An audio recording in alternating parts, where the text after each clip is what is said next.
What do your company have to report, and who does your company have to report? So if you're not one of the 23 exempt entities, you are a reporting company, you have a deadline to report, but what exactly is it that you are reporting, and who are you reporting? So let's look at the first thing.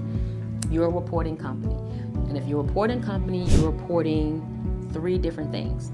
You're reporting your beneficial owners, and we'll talk more about that. You're reporting your company applicant. We talked a little bit about it, but I will cover it again. And then you're reporting information on the entity itself. So that is the information that you are actually reporting. When you're reporting the beneficial owners, there's 4 pieces of information you have to be prepared to report.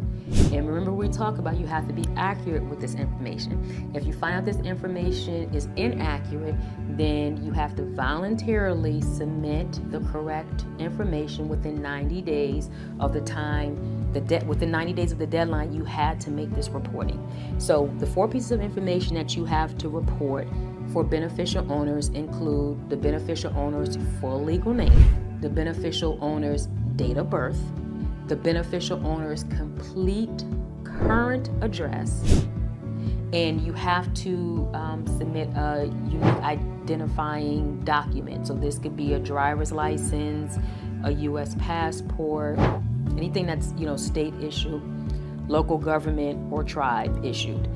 And if you don't have any of this, a foreign passport, if one doesn't have any of the previous, then you can submit that as well. But it has to be the unique identifying ID. So those are the 4 pieces of information for a beneficial owner that has to be submitted.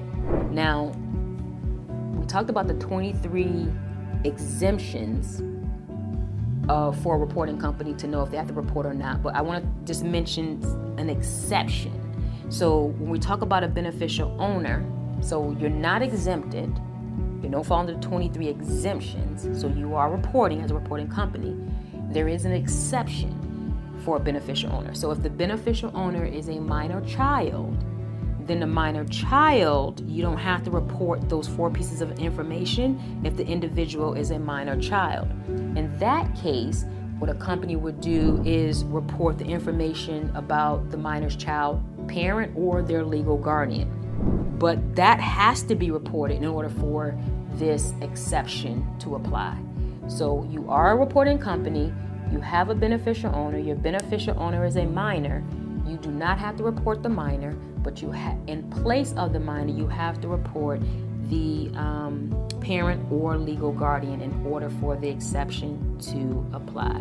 And then there's other exceptions as well if individuals fall under these things and considered a beneficial owner. It could be someone that's a nominee. There's some companies that establish themselves and they want anonymity, and so they may appoint a nominee to establish the company. Then there's an exception for a nominee, an agent, or someone that's a custodian who's acting on behalf of an actual beneficial owner that generally performs these services contractually or in a advisory capacity. So those exceptions apply if the actual beneficial owner is reported, not the person, but the beneficial owner still has to be reported. So just to give you an example, if I am a beneficial owner and I have someone who is a nominee or an agent, then that nominee or agent that's in place of my name publicly, right? Because my business, there's anonymity to my business. So a nominee would be showing up instead of me on the Secretary of State. Well, when we go to report, then the nominee name is not going to be submitted because there's an exception. But I still have to report my name in that place. And again, remember we talked about in video 1 that the law states this reporting information that's reported is not publicly available, except those things that I talked about in video 1. So those exceptions apply to those individuals as long as you are reporting what needs to be reported in place of those individuals. The information for the company applicant is the same thing for the beneficial owner. So when we talk about the company applicant, someone who has directly or indirectly filed, so someone who's directly pushed the paperwork or someone who controlled the paperwork, they're the company applicant. And if the company applicant files, they have to still submit that same information: full legal name, date of birth, complete current address, and their unique identifying number. Now, there is an exception that when the company applicant, I talked about this a little earlier, is someone who registers or forms company in their regular course of business. In that case, they don't have to submit their current address. They can submit their business address. The address is not required, but the other information is required. Now, so that's the beneficial owner, company applicant. Now you still have to report the information about the company itself.